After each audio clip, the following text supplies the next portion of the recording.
to Mindfulness Collective. This right here, right now, is the joy of being live stream. Coming to you live from Brooklyn, New York. And I'm trying to manage an ice pack on my neck because I slept funny. Folks, what is up? What's happening? Crackle, crackle. What is new? Very excited to be here with you. It's been a few days, and I wanted to say thank you for your patience because it's been crazy difficult to keep this obligation. But I'm very happy to be back here, as always. Okay, folks. So as you begin to roll in here, hit me with where you at, what you're grateful for.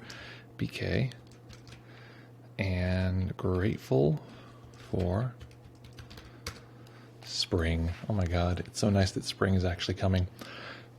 I'm also grateful that today, Monday, in 2 days, I get my second vaccine, which is crazy, awesome, very exciting. If you're wondering what I'm doing here, I'm holding an ice pack. I've had some real neck things for a while now, and I have not been able to figure it out. It's some sleep wrong something.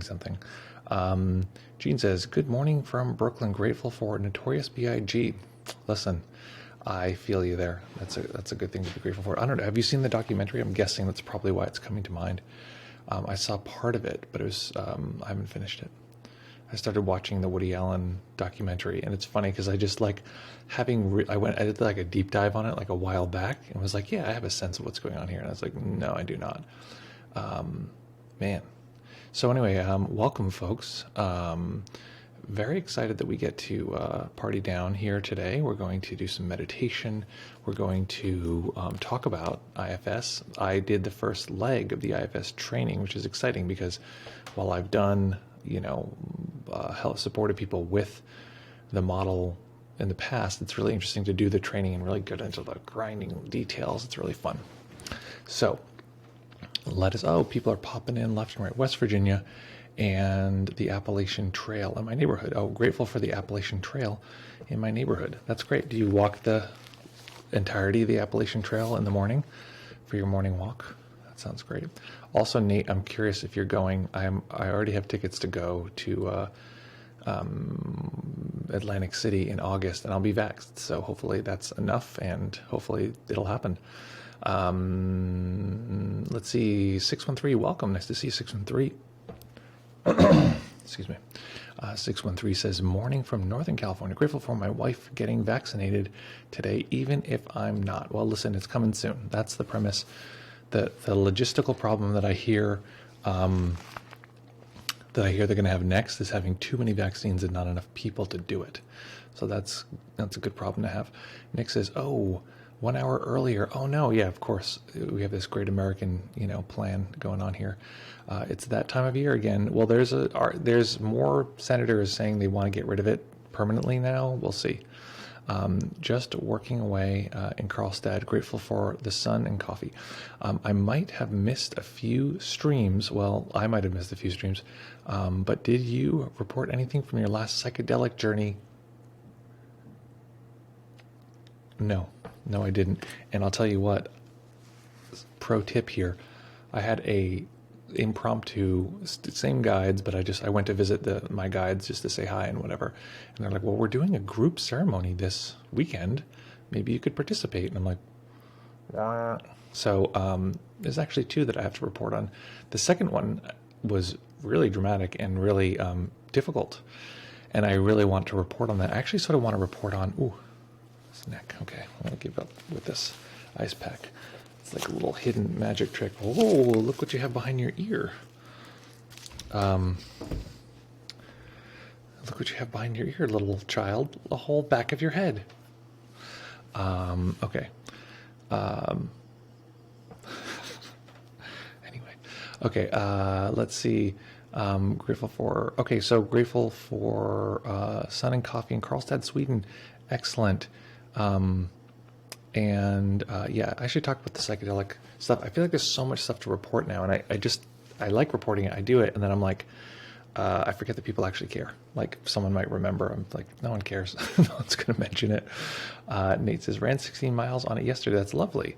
I'll see you in Atlanta. Okay, great. We'll both be in Atlantic City. I'm only going Saturday night. I only got tickets for one night, but hey, we'll see. Speaking of missing a few streams, what is your plan for Monday, Wednesday, Friday stream?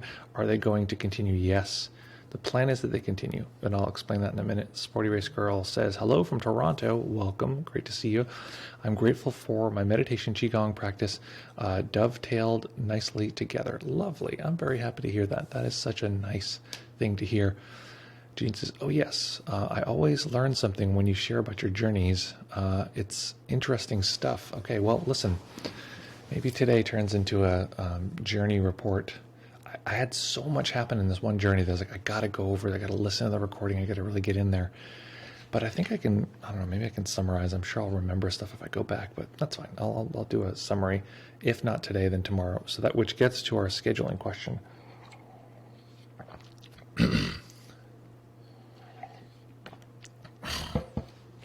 So here's the scheduling question about doing this thing Monday, Wednesday, Friday. The answer is absolutely yes. There is no plan to switch Monday, Wednesday, Friday. What happens though is that I have some crazy life stuff going on now, really intense stuff.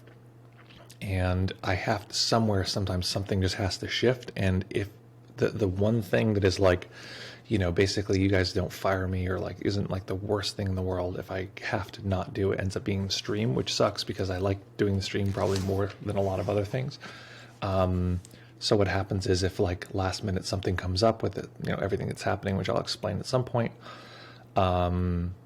Basically, once I explain what's happening, I think folks will be like, "Oh, okay, that's makes a lot more sense." So the plan is it's always going to happen. If it doesn't happen, and I want to know how this works for folks. What we do is we have the people who help us out with the technical side come on the stream platform on Twitch and then type in the chat. And there won't be a stream today because of this reason or that reason. I actually interviewed Shinzen recently and I just couldn't shift anything around, so I had to cut into the stream, so things like that. Those kind of things. So basically it's yes, it's going to happen, and there has to be some flexibility, but I want to create a nice warning system because I don't know how to warn everyone, hey, can't do a stream today, so sorry, we'll see you soon, without launching the stream, because I know that actually sends a message out. So let me see if I can figure that out. And tech support, if you're watching this, let's figure that out. I want to make a nice version. I know that most people, what they do is they just have a little channel on their Discord, and then when you go to that Discord channel, it'll give you updates. So that is a good option. And here is how to get to the Discord. If you want to have updates, just set that one little channel to give you updates, and I'll make sure that gets updated.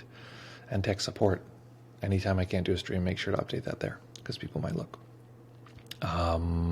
Let's see, Nick says, might be the last year, I think you're talking about daylight savings, in the EU. We do this trying to bend nature to our human delusions of superiority, aka daylight savings. Daylight savings makes no sense. And there's like studies, they say like, wouldn't it be great if we had a study where we could actually look and see the effects of losing sleep, like how many people die, how many people get sick, how much worse is our like psychological and physical health.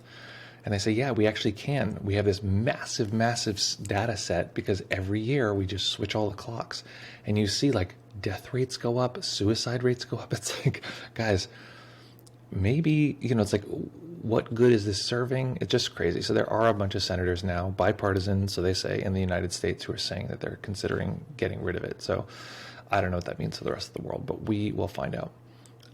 Just announce it on Discord and tag at everyone. Okay, so I think you're right, and I think I'm just like a schmuck for not like just emphasizing that. So again, go to Discord, sign up for their stream announcements, and we'll make sure that no matter what happens, it's always listed there. Folks, very excited for today. We're going to be doing some meditation, one of my favorite things in the world to do. Ooh, my neck looks so funny. It's just this one pulled muscle. I guess a couple pulled muscles. So the point of it all is, though, that we're going to be doing some meditation. I'm going to encourage folks to practice in stillness without moving the body in any way, if at all possible. And if you need to move, feel free. If you need to adjust, but make sure that you do so slowly. Consciously, mindfully. Sudden, impromptu, just I want to move movements are going to tend to make the mind more agitated. So we're going to be doing some whole part meditation today. And what that's going to mean is We're going to be looking at a section of sensations and then including more of the sensations around them until we sort of get to a larger whole. I'm going to go through a sequence, but if you know how to and you want to start out at the whole, you can go ahead. Let's see. And I'm actually going to be doing a sequence, hopefully, that I want to use for the new platform we're doing and related to how to guide people into IFS material. So Jean here is making a slightly longer comment here. So what I'm going to do is let the computer read this to us. The computer says, I don't feel like I'm owed a stream and find it perfectly acceptable if you need to take time for yourself. oh, I always keep an eye out for the "we've gone live" email from Twitch to know it's happening. It might not be easily done via Twitch, but if we won't be live today, email would be helpful. email. Not necessary though. Okay. Email. I think part of it is that, okay, basically a lot of this comes down to like, wouldn't it be great if we were much more organized? If we had everyone's email, like we have a big email, most people are probably on our email list, but we're not going to blast out to our like 1,000-person email list that not going live today. So I think we have to find out like who's involved in the stream. I guess Discord just makes the most sense right now. So Discord, if you don't get an email, probably means we're not going to go live, but Discord is the way to go.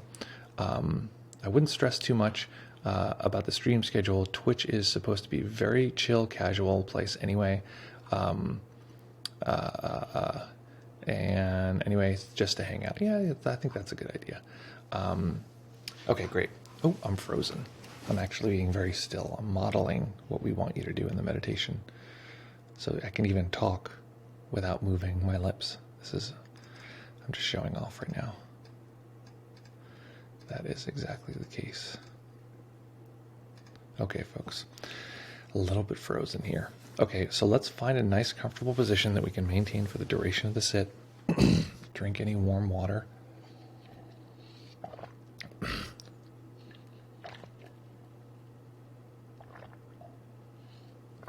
Raquel used to complain that I drank too loud.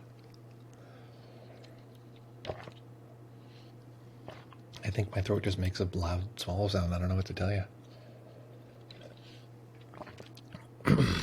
Plus, I have a microphone in my face, so it's a bit much. Okay, folks, find that nice, comfortable position, and we're going to do a little meditation. Good times meditation starting soon. So find that position that you can maintain for the duration. And when you're ready, we will begin.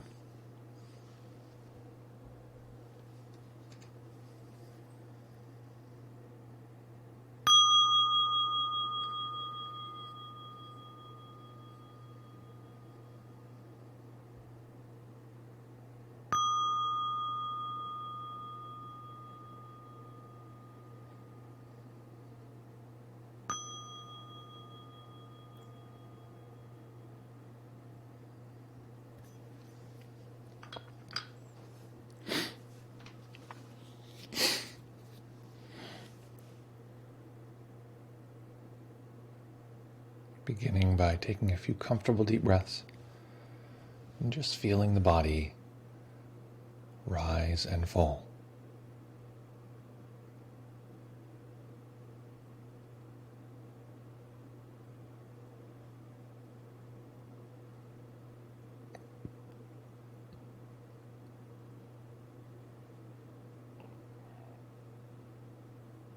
We'll begin by physically relaxing the body. So sweeping through, starting at the top of the head. As we relax the head itself, relaxing the muscles behind the eyes, the back of the tongue, letting the jaw go slack.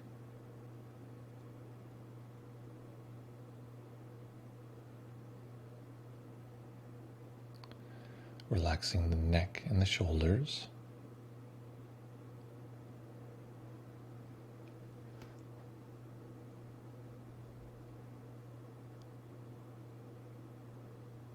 The arms, and relaxing the hands.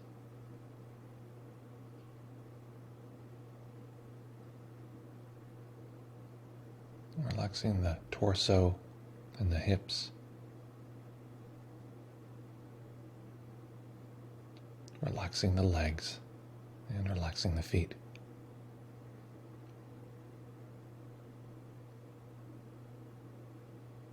And now that we've relaxed parts of the body, let's relax the body as a whole, all together.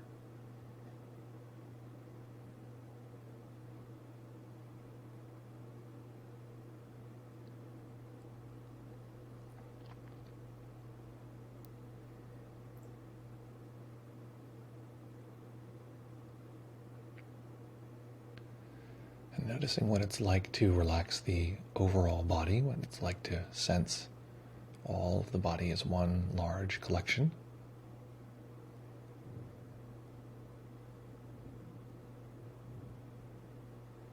And now in particular, relaxing the left hand. Really letting go.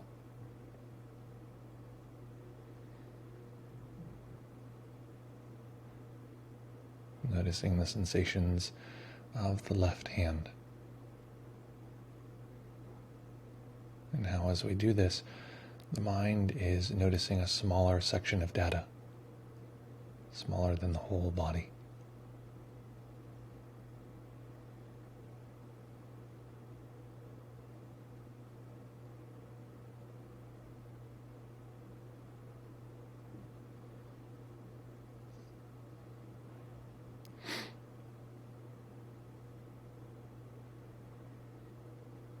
And now relaxing both the left and the right hand together.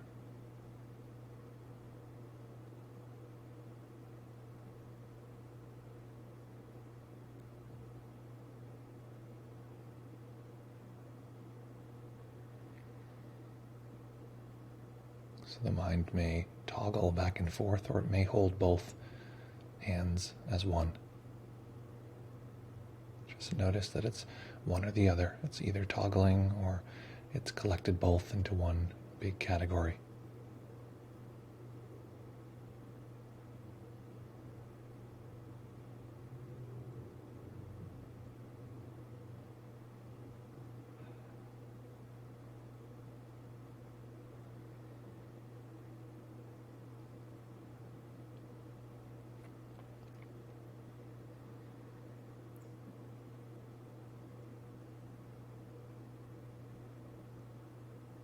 Now once again, relaxing the whole body.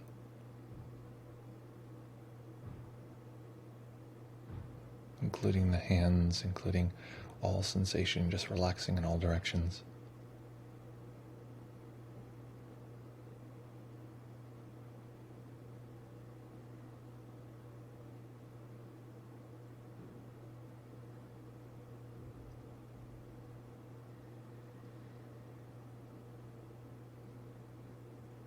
Notice that there is a difference here between relaxing one part of the body and relaxing the whole body. One is more general, one is more zoomed in, specific. And today we're going to be hanging out with, spending time cultivating a relationship to the more overall experience, cultivating a connection with awareness.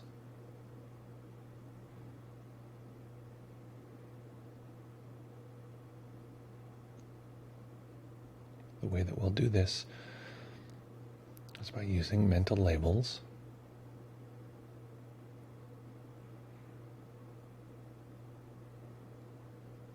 Each time we notice a part of sensation in the body, any specific detail in the mind, we'll call that part. As soon as we notice that, we can begin to include the sensations around that part until we find our way back to a general sense of the whole.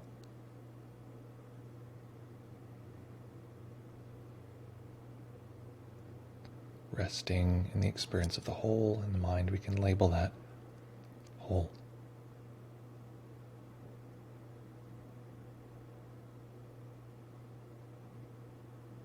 Drawn at some point again to a slightly distracting seeming sensation. It's not a problem. It's just a part. And introducing the sensations to more sensations until we find our way back to the whole.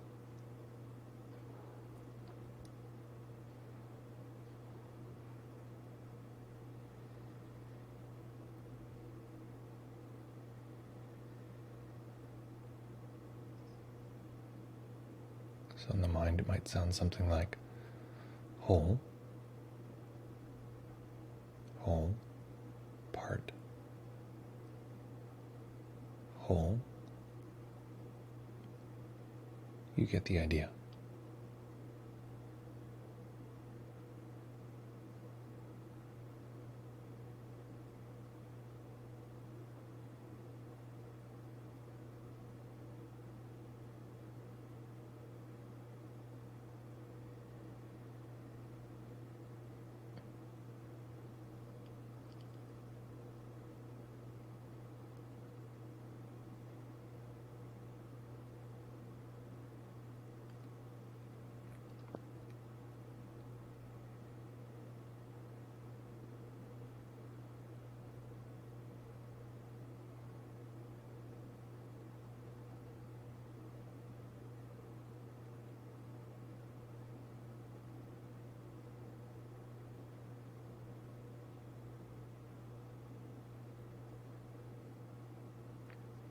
Not being too fussy about what we call the whole.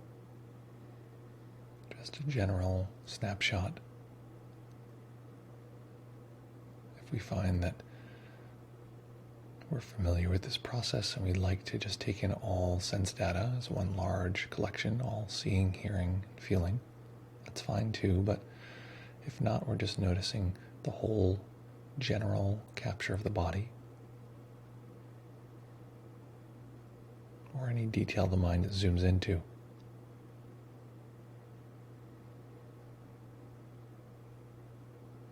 Remembering that we don't find the whole by adding all the parts. It's a different part of the mind.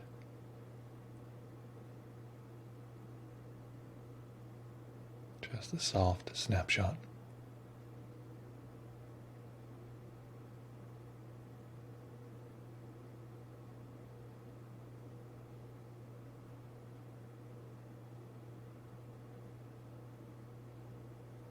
If we find that we're only halfway pulled towards a part, we don't have to label it. If we simply find our way right back to the whole, then we can just stay with that.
Of course, at times we may become distracted.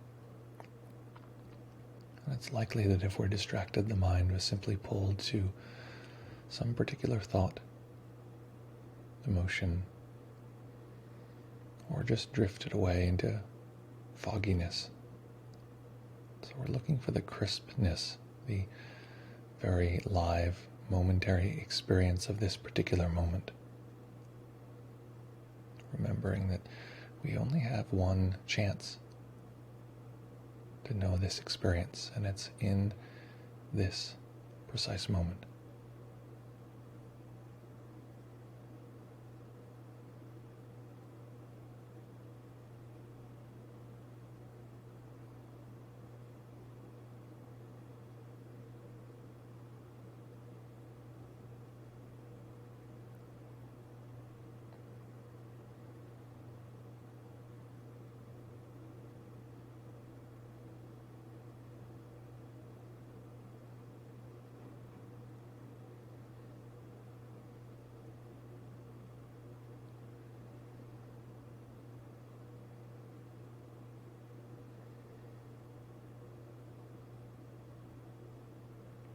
Also noticing that there's parts of us that are enjoying the process or not enjoying, or parts of us that are neutral,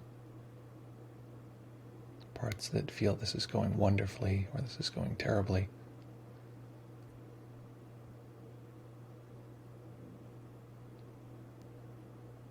Parts that have expectations about how this might go.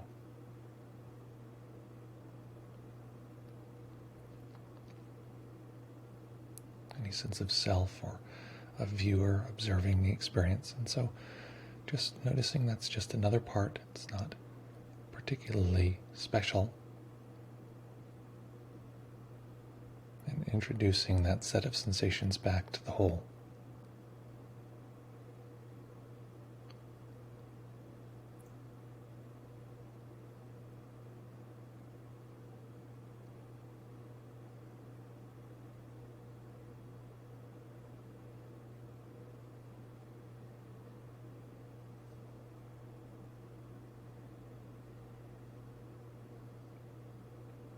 Often these parts of us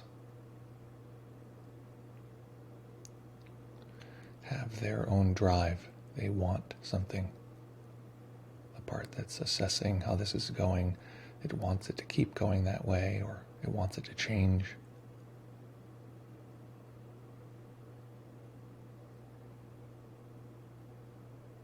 But notice that when we introduce that part to the overall experience, that narrative, that pull, often becomes diminished.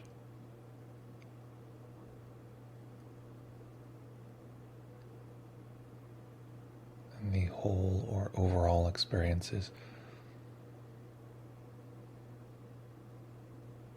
often much more neutral.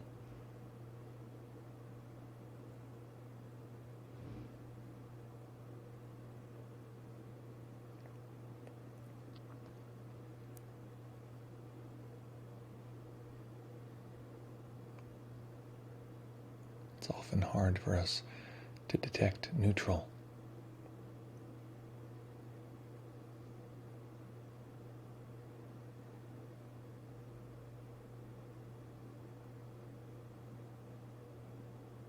But notice that awareness, the overall sense, doesn't need anything to be different.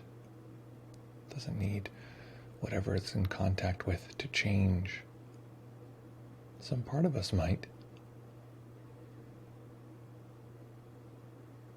But this overall experience is effectively at peace, open, welcoming.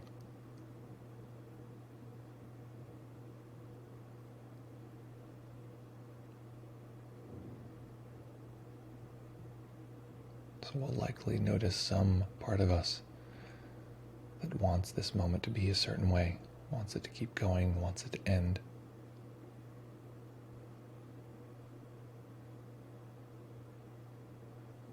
And simply recognizing that pushing or pulling as a part. Not bad, simply a piece of nature that doesn't know that there is a whole,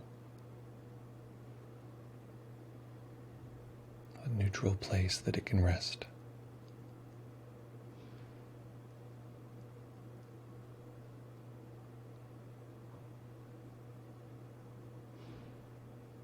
So if possible, finding that light, neutral,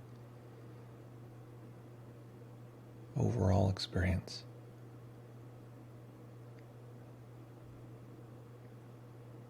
And if not, simply going through the process of introducing parts to whole.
And for a moment, turning to what we often refer to as our experience of self, of me.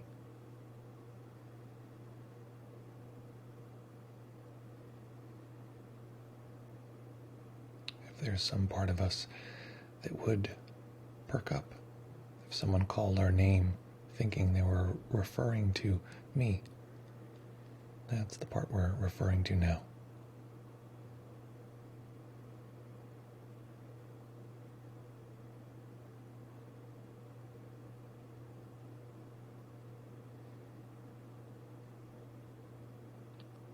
Perhaps noticing that the sense of self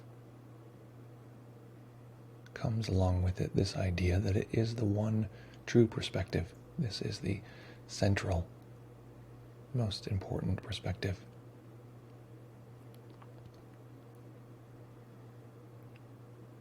This is because the body-mind is built to protect a sense of self in order to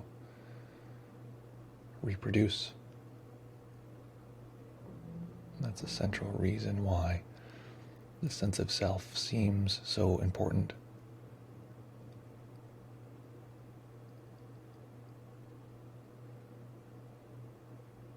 So much of our struggle, of our pain as humans is fighting to protect that self.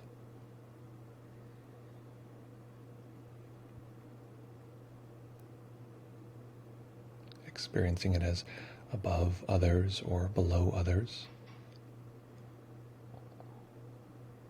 in the form of feeling shame or feeling superior.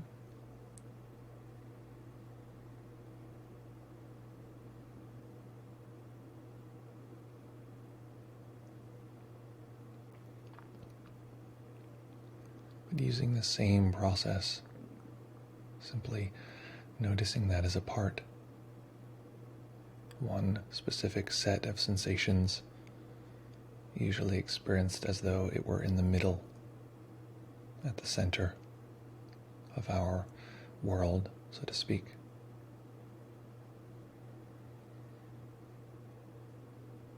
And simply taking in more sense data.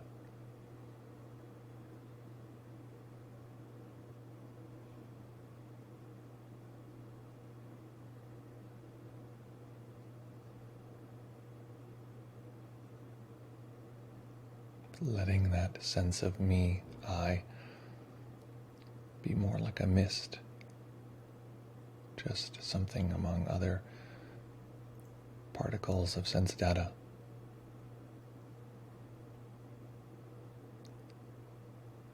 Letting the mind be more like a mist.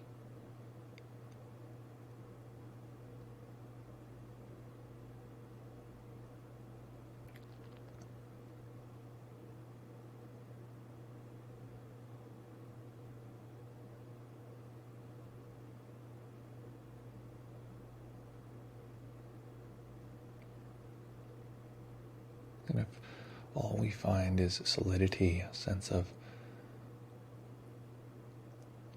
non-misty, non-spacious, or separated particles, separate from the overall experience,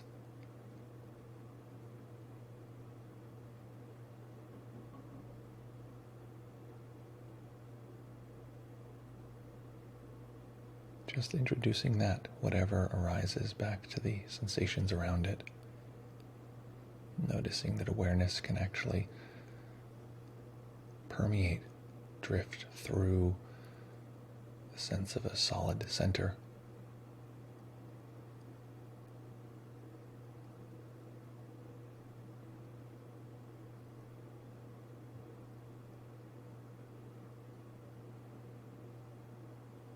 The sense of self being soaked through with this spacious awareness.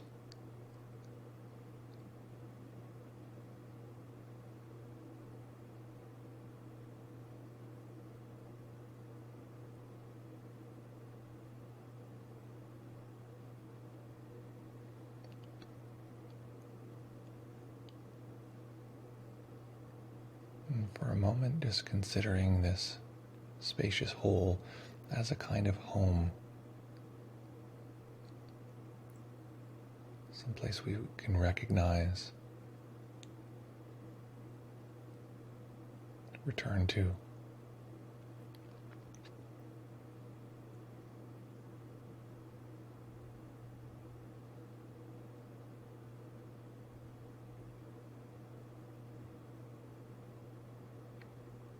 A place of great rest and tranquility.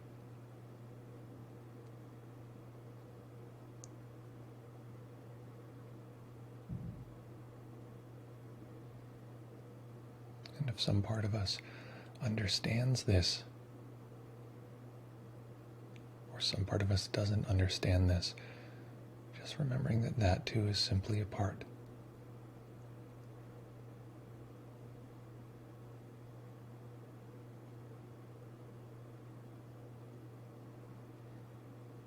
Letting our understanding or our confusion simply melt, simply open to this spacious presencing,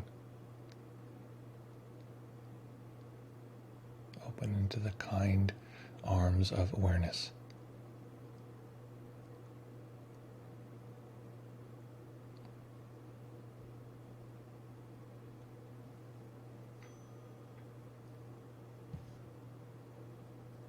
And staying with the practice, staying in stillness, allowing a tiny bit of light to enter the eyes, eventually allowing the eyes to rest on a single point as they fully open, letting the spaciousness of seeing open the spaciousness of awareness, taking whatever experience has accumulated, whatever understanding or knowing we've discovered, and letting that melt into this large overall experience.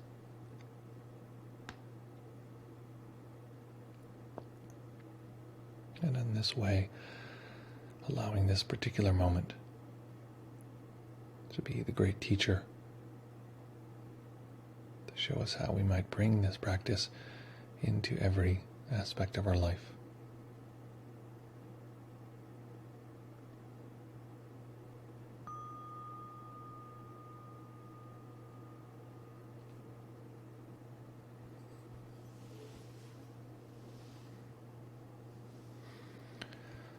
Okay.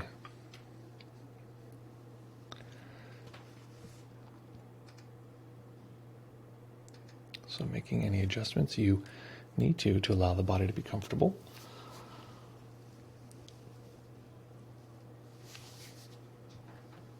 All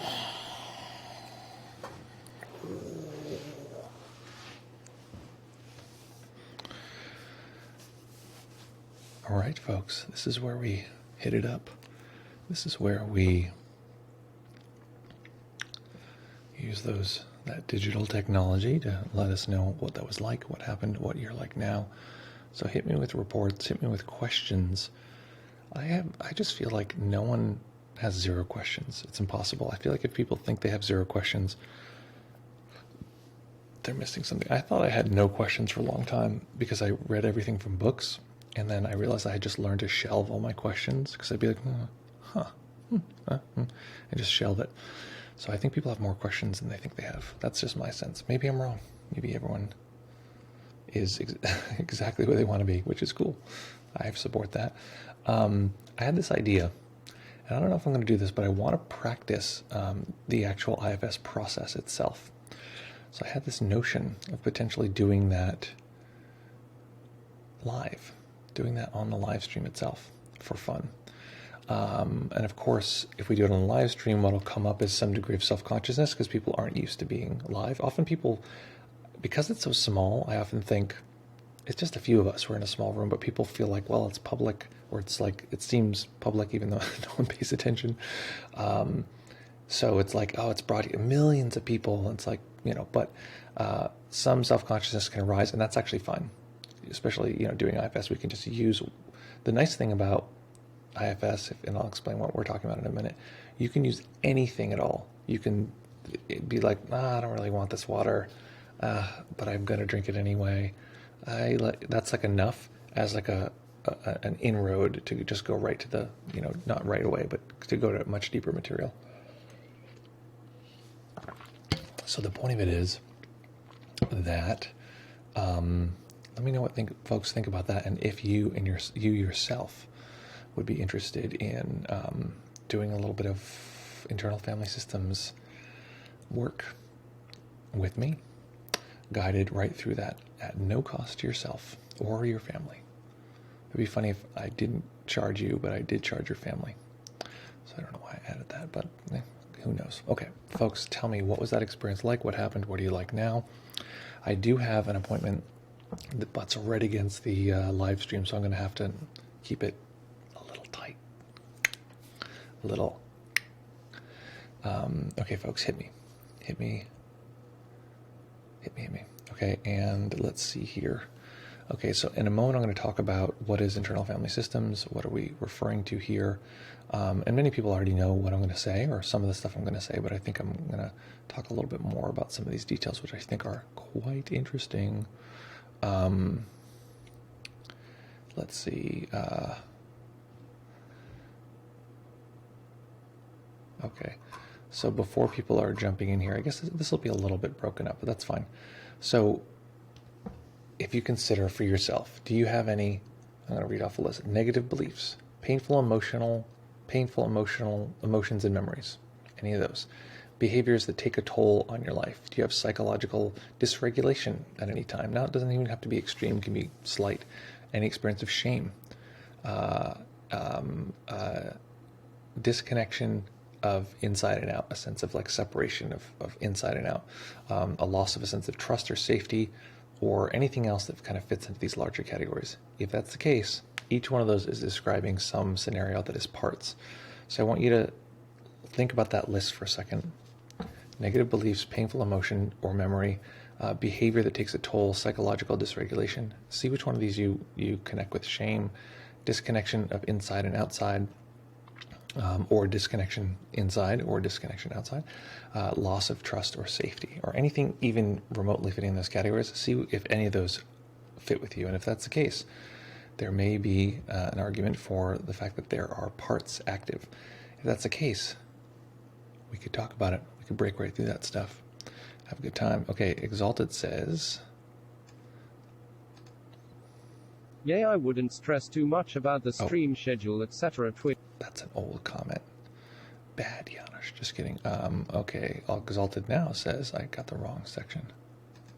Do you think meditation, the path, is better for people with no problems, people who have everything, like the Buddha as a prince, or for people with all the problems, a lot of trauma and difficult conditioning, well, etc.?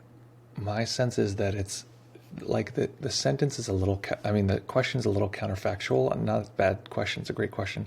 But just remember, like, is it for people who have no problems?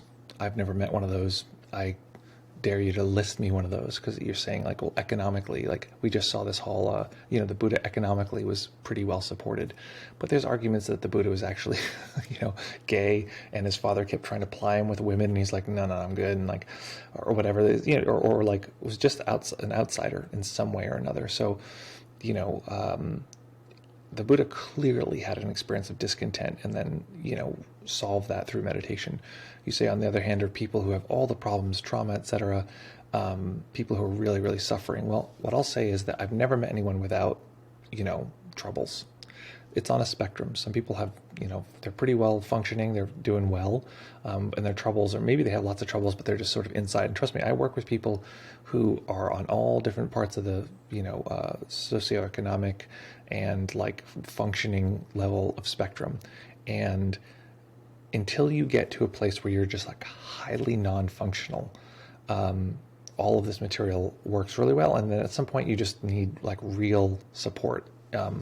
You need like medication or hospitalization or like intensive therapy. But everyone in between, meditation and the path works really well for The thing is, when you talk about the path, and you're probably talking about classical awakening, it's a level of depth that I think that a lot of people aren't interested in doing. They'd rather just sort of, I mean, the life's fine enough. They just rather live it. So they're either not curious in that direction or it's not necessary. And so I think that there's a little bit there. So if you want to clarify that question, given my answer, then feel free.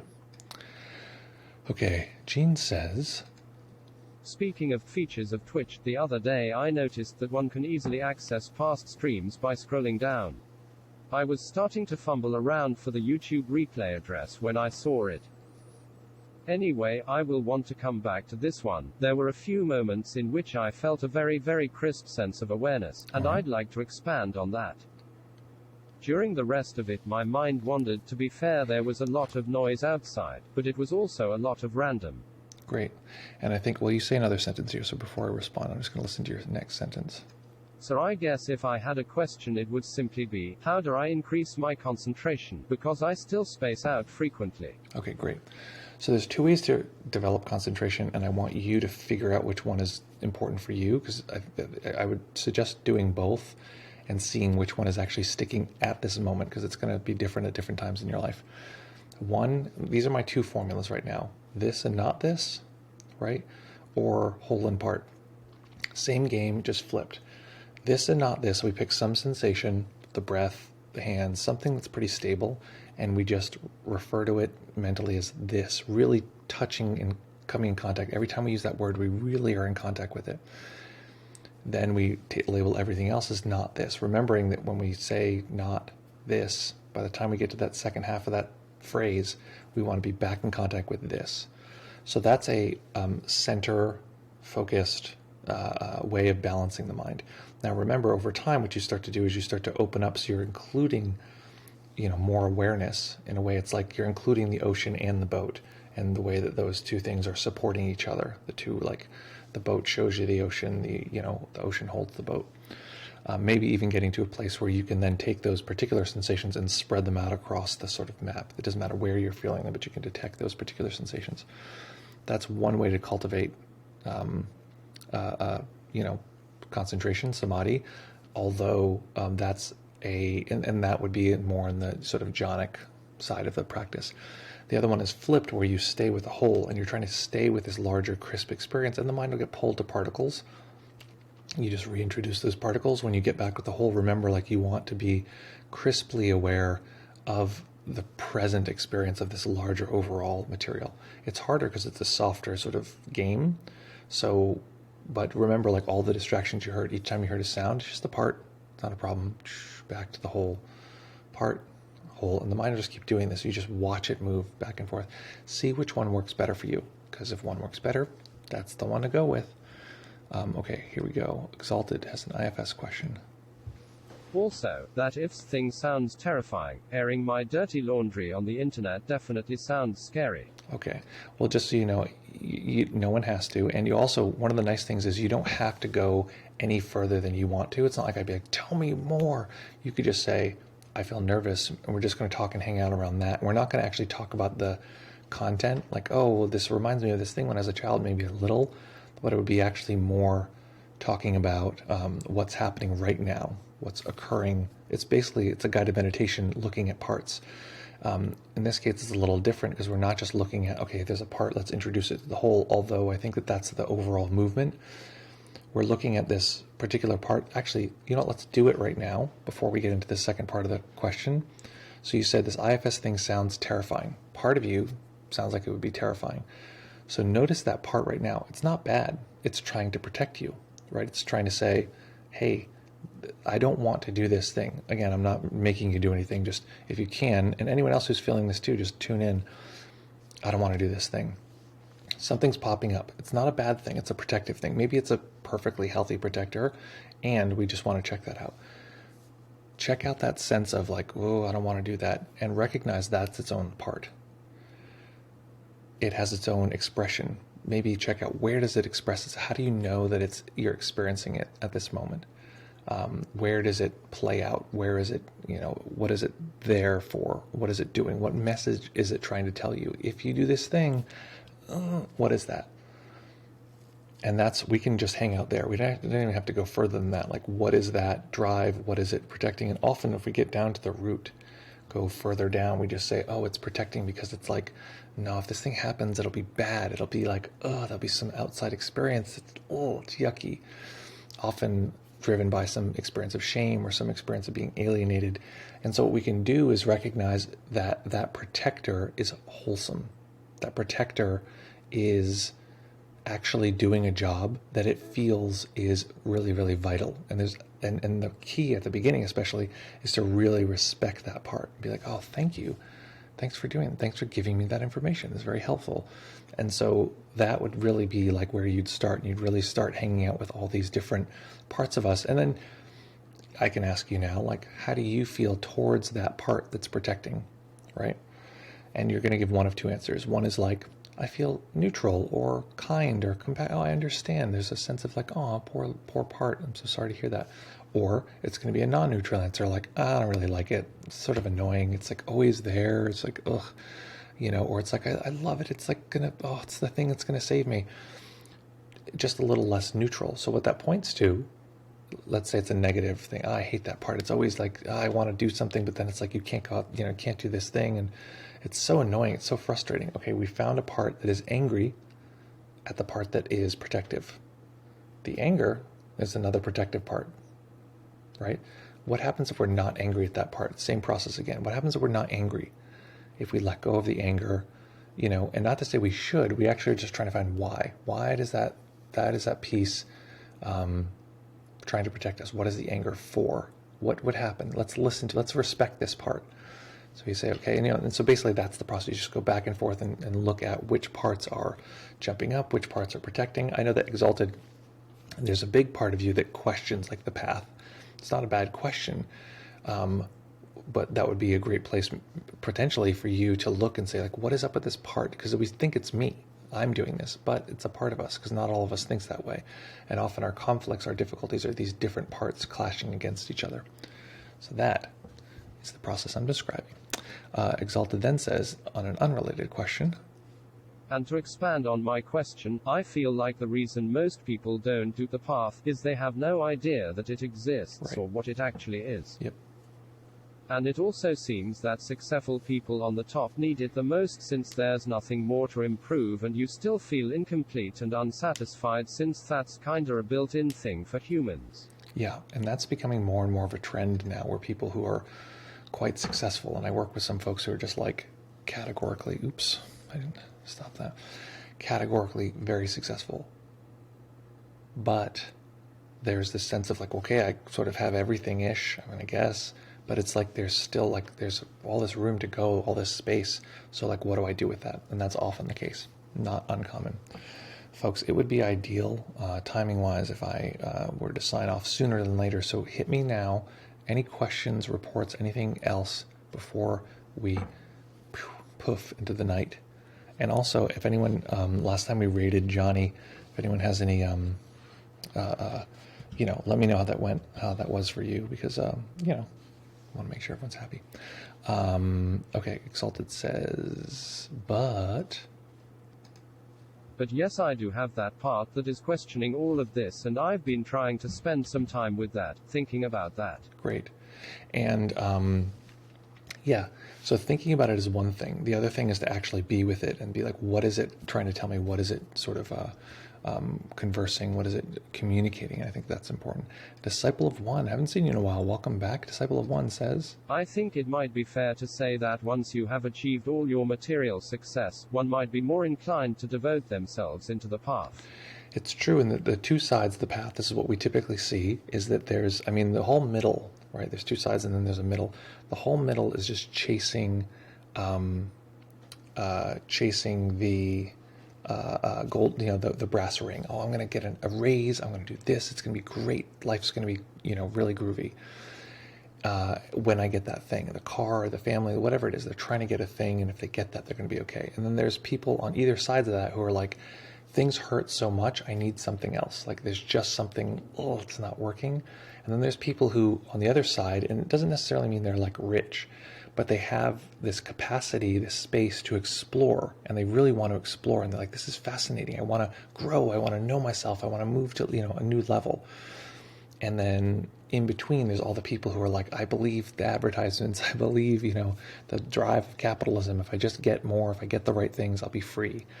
And of course, we all have a mix of these things together. So those tend to be the people who will think about a path of awakening or this kind of thing, or people on either side of that.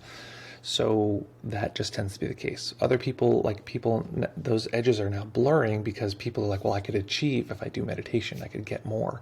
And then there becomes this thing about, I could get the path, which is like another funny, weird thing, but we'll see. Sporty Ray Skull says, would you consider doing a jhana would I consider doing a jhana meditation? So just so you know, my form, the way that I teach jhana, I'm guessing you're asking would I consider guiding a jhana meditation on the stream. The way that I perceive jhana is anything that I've talked about in terms of this and not this. And I've done a bunch of that guided meditation. I just mentioned how I do it earlier. That is the way that I guide jhana meditation. So yes, I do that, and that's how I do it. I think that's your question. Exalted says, I thought I was going to... Okay, Exalted says... My main concern is the path conflicting with material success. I'm not planning to be rich or anything, but I do need to make ends meet, and going into full hobo phase would not help that. Yeah. So that's one of the reasons why I emphasize values so much, because you're always adjusting. You can't predict what's going to happen from any day to the next, right? The stock market could crash, or coronavirus could exist. So there are these outside influences, but you can, to some degree, manage your own experience to some degree. To that end, you can be monitoring, hey, do I want to go more in a more solidifying direction, or more in a more, atomizing or spacious direction? Sometimes what we really need to move forward is a more atomized direction, but sometimes we need a more solid direction. So it's really learning to dance between these two poles. That is what the sort of more advanced path is the relationship between these things. So to me, it's not a matter of path or success. It's a matter of, for me, it's I don't care about success. I care about fulfillment. So can I be ultimately fulfilled without the path? I guess that's my experience, is that the path is actually really helpful for fulfillment. So a lot of what I'm doing is thinking about what does fulfillment mean, rather than what does happiness or awakening or these kind of things. What do I want in terms of fulfillment? And then doing everything, the path, meditation, fitness, friendships, everything, to have a fulfilling life, and having that be the drive. And that actually shapes everything, and it eliminates a lot of the challenges. So that's generally the case. Okay, so I realized I said I was going to discuss IFS, Internal Family Systems Therapy, and I sort of did, but I want to just go through a very brief explainer of what I'm talking about in case you don't know.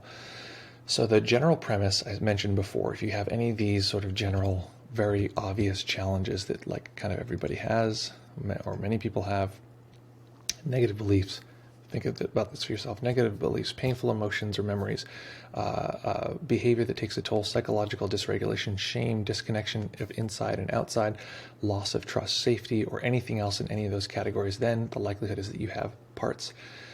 What happens is those parts are protective. They're managing certain things, and what they're managing is that there's some hurt inside, there's some pain inside, and they're sort of going up, popping up.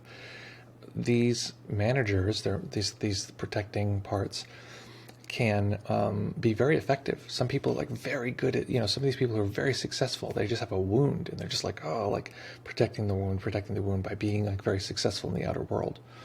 Sometimes these parts can be absolutely not. What you're feeling right now, absolutely not, and they just smash it, and they're just they'll light the world on fire to stop you from feeling whatever.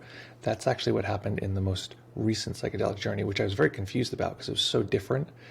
And I'll talk about that. I'll do a full stream on the most recent last two psychedelic journeys. So, but it just stopped the experience. It was too much, and it just went poof, and shut everything off, which is very weird to see that so clearly. So we have these different parts of us that are protecting, and they're protecting something inside that feels very vulnerable. So what the process of IFS does, and this is what we do in meditation in general, but IFS is just very targeted, it starts to realize, and I love the sort of the ethos, that each of the parts are actually natural. Because a lot of psychology will say, oh, that part that's like shameful or whatever, you just want to get rid of that. Or maybe the shameful part is okay, that's this nice soft part. But the part that judges inside that says, you're no good. Why do you always like that part? You got to get rid of that part. But what this actually does, which is hard for people to understand at first, is to say that each of these parts has its role and it has its drive. And the drive is wholesome. It's trying to protect, it's trying to keep us safe, it's trying to keep us free in some way.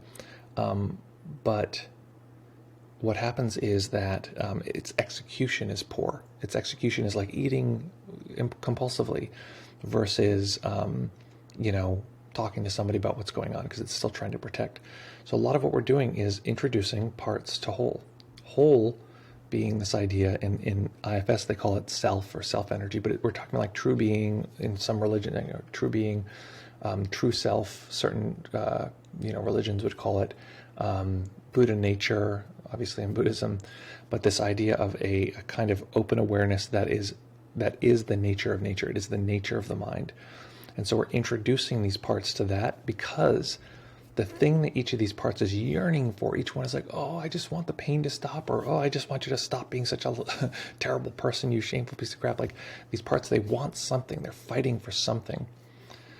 The thing they're really fighting for down at its root, the premise is it actually is a connection with this spacious, kind awareness. And it seems like, well, but it could just connect, but it feels separate. Each part doesn't know that it's actually deeply connected. It thinks that it has to be alone and manage the world. So it's so isolated, it's just like, oh God, I'm alone, I'm freaked out, and that's how each of these parts think. Each one is its own self. Using Buddhist language, each one is a self. And every self thinks that it's the one center of the world. And we'll switch from one part to a different part. And even though that's the case, whoever's in the driver's seat thinks that they are the one true self, the one true me. So what we're pointing to is a kind of self that is bigger than that can actually see each of these selves, each of these different parts, and navigate them. Kind of the sort of perfect parent, perfect caretaker, perfect sort of mother, father, being, which seems like magical thinking, but what we find through research and psychology and through, millennia of meditation is that component is actually in every person. I want to say unless, but it's harder to contact if you're like psychopathic, if you're like really, really like deeply schizophrenic. But most people can contact that in reality. So it's worth knowing that it's not something that, some people have and some people don't. It is just part of the nature of being a human that we have this quality. And the process of IFS, internal family systems, is guiding people through that step by step in a way that helps them see that all their parts are valuable and helps them see that all of these different drives within them are trying to keep them safe or protected or loved or cared for. And it's like there's a whole family, a whole system within trying to keep them balanced, working to keep them okay. That, my friends, is my synopsis of what internal family systems is. So hopefully that was fun. Hopefully it's interesting. I'm going to jump off the stream because I got to go. Folks, lovely as always to be here with you. We're going to be back here in fewer than 48 hours. That is the most exciting part. So right now, in this particular moment, I'm going to kick on this this muzak here. So in this particular moment, just notice that maybe some part of you understood what I was talking about, or liked it, or disliked it. Maybe some part of you is getting ready for your day, getting excited about what's coming next. Maybe some part of you is trying to talk and put a bunch of emojis in the chat so it'll float across the window.